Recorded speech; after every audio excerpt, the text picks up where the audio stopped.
She There went you there. go. Touché. It's that word duty. Like, is it your duty to have sex with me as a wife or as a partner? Yeah, I think so.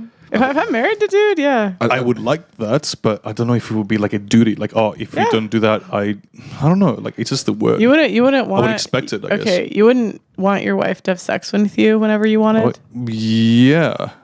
But if she told me like, look, I'm not feeling 100% today, I would not be like, no, have sex. I mean, yeah, you can have an off day at your job, but your job is still like you can have a day where you're off and you feel sick. Your boss might say, okay, it's fine, but it's still your job. Exactly. Look, if she kept doing it and be like, okay, what's going on here? Yeah. Are you not attracted? I would question it. Are you not attracted to me? Are you doing what's the reason why? Yeah. But if she obviously did it like for a few days a week, maybe I don't see it as a duty. Okay. I don't know. I feel like our generation has like a negative like connotation to the word duty. So sometimes when we hear duty, we just kind of hear it as like a burden or you like, I don't actually want to do it willingly. But I feel like if you reframe it, sometimes duty is like, it's an honor. It's actually like, okay, like it's your duty maybe like to serve your country or to do something that you're proud of. So that's kind of in that context of a relationship, I would frame it that way, but I would still disagree with the point of whether a man is entitled. What was your point about from the man's perspective? Sorry. The question I asked was, why is it okay for women to feel entitled to be protected and provided for, but it's wrong for a man to feel entitled to sex and intimacy? Because, well, I mean, maybe this room mostly agrees, but like in general, when I ask women this question, typically it's, what if the extreme scenario, the worst things ever happened to me ever? They go straight into that their body is being objectified. Yeah. And they only are wanted because of their body, when it's innate in men to want that from a female.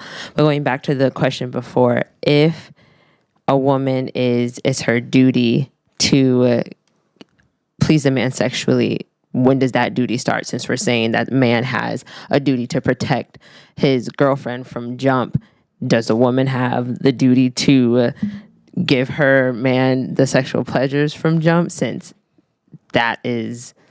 I'm sorry, but for me, the way I see it is, right, if you want me to be monogamous with you, you can't then just be like, okay, I'll do this when I want, I'll only have sex with you when I want, because then you can't complain if the person cheats. You can't. Okay.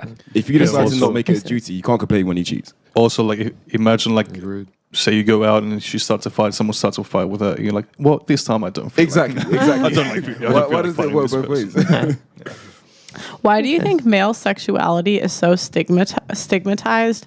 Why must men put up with female hormones being emotional and crazy, but women can't put up with male hormones being horny? Corny. I think people just, it's what's expected now. As a man, you're expected to be stoic or to not show, or to just be in control of what you're doing. And so if you fall short in any sense, it's somewhat seen in a bad way by society. Whereas with women, people kind of make allowances, even if they're having a bad day or because of their period or whatever. We always have an excuse for it and say it's okay. So I think that's what it is. I also think a misconception is like, I think it's often viewed that men are always in the mood, or most of the time we're in the mood, which isn't the case. Like sometimes we've just had a long day, we're not trying to and in the case where, your woman is like laid the roses out and all of that stuff, and you might not be in a mood that she's in. So you kind of have to, but it's always perceived that there's something wrong in the relationship, which just isn't the case. Because when it's the opposite, when the lady's like not in the mood, we're supposed to be understanding. But if you guys say no, then the girls say what's wrong? What's wrong? the problem? You're cheating. Facts. I think men and women display mental illness differently. I think especially when it comes to hormones. And sometimes we ascribe hormonal behavior as mental illness. You know, we'll see a woman that's going through hormonal changes and we'll call her crazy.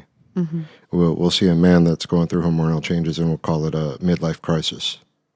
But that's just basically the change that happens in their hormones. They're at a different stage in their life, and things are changing that they can't control. And it comes out in behavior. Isn't the crazy thing more hyperbole than anything? It's more just you exaggerating, you know, just saying, you know, you're just acting wild. It's not necessarily saying they have a mental illness. I think, yeah, maybe sometimes. I mean, I know in my own experience, I see your point that sometimes maybe we can use words in the extreme and maybe we're just, you know, like halfway about it. You're crazy. Not saying that she's going to pull out a knife and do something, although I have known some that might.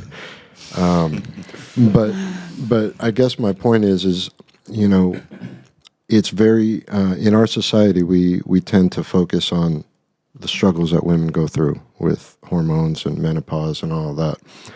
But when viewing that men from that same lens and the changes they go through and how our hormones affect our decision making, I think often it's just labeled as toxic.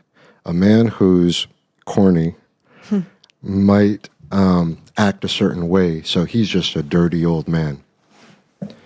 When that's probably how he's been acting for the previous 30, 40 years, and how he's probably gonna act for the next 20 years. That's just him being a man with testosterone, in my opinion. I think it's kind of like you said before, as a man, you're supposed to control your emotions and your feelings and all that, and your hormones and all that. So it's not about them being horny, it's about them feeling, you know what I mean? Could I ask a question? Is that okay? Like, because obviously there's mostly men here. How would you guys feel if, like, society didn't sort of curtail a man's sexuality? So if, like, we just lived in a world where every man's sexual desires was displayed to the fullest, would that be would that be beneficial for society? I'd be very tired. No.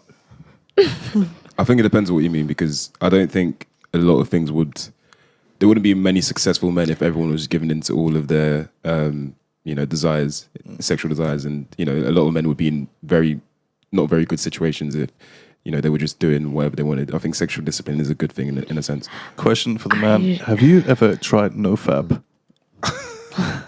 8 years. He's laughing. 8 years. What I is was that? voluntary celibate. NoFap. Yeah. Semen retention. Yeah. You just don't. Yeah, it was very difficult. I know, you know, yeah. and it produced a lot of problems for me, and I made a lot of bad decisions.